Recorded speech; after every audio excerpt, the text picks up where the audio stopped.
हर हर महादेव। मैं हूं आपकी सरगम और अगर पहली बार सालासर बालाजी आप जाने वाले हैं तो ये वीडियो आपके लिए बहुत यूज़फुल हो सकती है। तो इस वीडियो में आपको मैं बताऊंगी कि दिल्ली से सालासर बालाजी और जयपुर से सालासर बालाजी किस तरह से जाएंगे, कहाँ रुकेंगे, क्या खाएंगे पिएंगे और खाने पीने की क्या व्यवस्थाएं हैं, ये सारी चीज़ें मैं आपको बताऊंगी और साथ ही सालासर बालाजी की संपूर्ण कथा मैं बताऊंगी। अगर आप दिल्ली से ट्रेन से जाना चाहते हैं तो आपको सराय रोहिल्ला से ट्रेन लेनी होगी और आपको सुजानगढ़ रेलवे स्टेशन आना होगा। एक ट्रेन होगी आपकी 7:05 पे और दूसरी ट्रेन होगी 11:10 पे। लेकिन मेरा सजेशन यही रहेगा कि आप रात वाली ट्रेन लें और जिसकी टिकट प्राइस मैं यहाँ मेंशन कर रही हूँ, ताकि रात वाली ट्रेन आपको सुबह 5:30 बजे सुजानगढ़ उतार दे। और सुजानगढ़ रेलवे स्टेशन से सालासर बालाजी की दूरी 25 से 26 किलोमीटर तक होगी। जब यहाँ आप रेलवे स्टेशन से बाहर निकलेंगे तो आपको यहाँ बस मिल जाएगी। आपको ऑटो रिक्शा कुछ भी लेने की कोई ज़रूरत नहीं है, बस आपको आसानी से मिल जाएगी। अगर आप दिल्ली से बस से आना चाहते हैं तो आसानी से ISBT से राजस्थान रोडवेज आपको मिल जाएगा और आप रेड बस भी बुक कर सकते हैं। अब मैं आपको बताती हूँ कि जयपुर से सालासर बालाजी कैसे जाएं।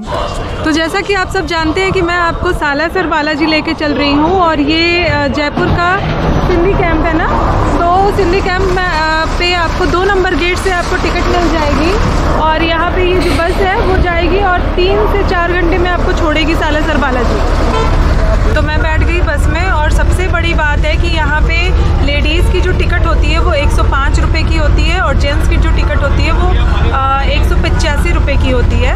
तो आप यहाँ पे आ सकते हैं और यहाँ बस पकड़िए, हर आधे घंटे पे बस चलती है यहाँ पे और आराम से आप यहाँ से सफ़र कर सकते हैं। तो कथा के अनुसार सालासर बालाजी की मूर्ति का प्राकट्य बड़ा ही रोचक है। अब मैं बताती हूँ सालासर बालाजी की पौराणिक कथा और मैं सालासर बालाजी महाराज से प्रार्थना करूंगी कि जो भी मेरी ये वीडियो देख रहे हैं, मानसिक दर्शन कर रहे हैं, उनकी सारी मनोकामनाएं पूरी करें। एक बार नागौर जिले के आसोटा गांव में एक जाट किसान अपने खेत को जोत रहा था। तभी उसका हल किसी पथरीली चीज से जाकर के टकराया। उसने खोदा तो वहाँ पत्थर प्राप्त हुआ। जब उसने अंगूछे से उस पत्थर को साफ किया तो देखा कि बालाजी महाराज की छवि अंकित है। उसी समय जाट की पत्नी खाना लेकर आई और दोनों पति पत्नी ने पत्थर पर बने बालाजी को साष्टांग प्रणाम किया और जाट की पत्नी के द्वारा लाया गया बाजरे के चूरमे का पहला भोग बालाजी को लगाया। इसलिए तब से लेके आज तक सालासर बालाजी को भोग के स्वरूप में बाजरे का चूरमा ही अर्पित किया जाता है। बालाजी के प्रकट होने के बाद आसोटा के ठाकुर को स्वप्न आदेश देते हुए मूर्ति को सालासर ले जाने को कहा।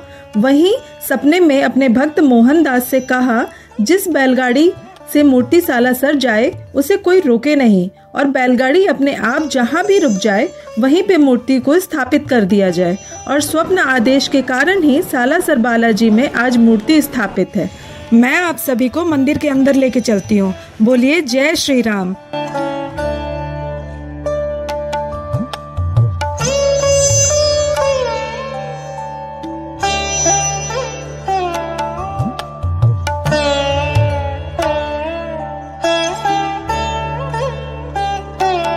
यहाँ मंदिर में एक धुनी जलती है जो 300 साल से जलती आ रही है, जिसको मोहनदास जी ने प्रज्वलित किया था।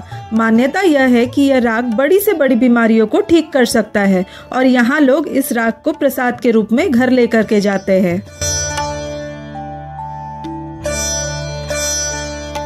आइए यहाँ के पंडित जी से भी जानते हैं यहाँ धुनी के बारे में और इस मंदिर के बारे में। ये भक्ति की थी, वो संत महात्मा यहाँ बैठ करके तपस्या किया करते थे। अच्छा। उनकी तपस्या ये तो तपोस्थली है, ये 300 वर्षों से अखंड है। ये जो आप धुना देख रहे हैं ये 300 वर्षों से अखंड है। अच्छा। 25 वर्षों तक महाराज ने 2 युग तक यहाँ पर तपस्या की थी।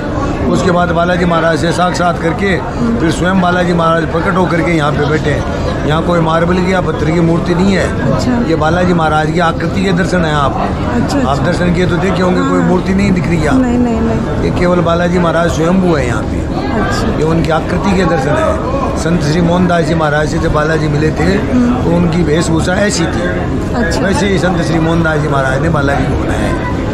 कभी कहीं पुस्तकों में आपको ऐसा चित्रण नहीं मिलेगा बालाजी का। ये यही कारण है।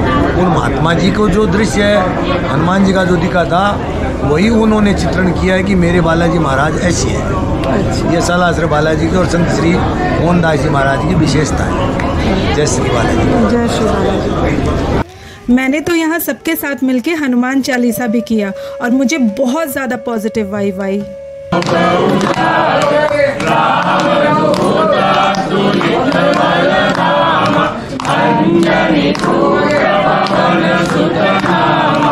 अगर आप हनुमान जी के भक्त हैं तो सच में ये मंदिर किसी स्वर्ग से कम नहीं है।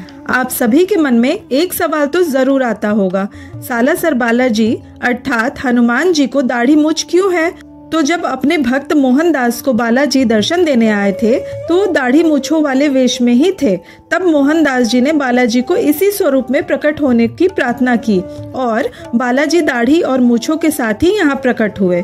आज भी आप बालाजी के दर्शन इसी स्वरूप में कर सकते हैं। यहाँ सालासर बालाजी के कुछ ही दूरी पर माता अंजनी का मंदिर है, वहाँ जाना बिल्कुल भी मत भूलिएगा, क्योंकि हनुमान जी के जन्म के बाद स्त्री और संतान की समस्याओं को दूर करने के लिए माता यहाँ प्रकट हुई हैं। और आप यहाँ दर्शन करना चाहते हैं तो अपनी सुविधा के अनुसार यात्रा का शुभ आरंभ कीजिए। जब आप यहाँ आएंगे तो मंदिर के आसपास आपको रहने खाने पीने की बहुत अच्छी सुविधा मिल जाएगी। अगर आप अपनी सुविधा से आ रहे हैं तो यहाँ पार्किंग की सुविधा मिल जाएगी। सरकारी पार्किंग के साथ साथ यहाँ पे कई सारे प्राइवेट पार्किंग भी हैं। अगर ये मेरी वीडियो अच्छी लगी हो तो मेरे चैनल को सब्सक्राइब करना बिल्कुल भी मत भूलिएगा और कमेंट में जय श्री बालाजी जरूर लिखिएगा।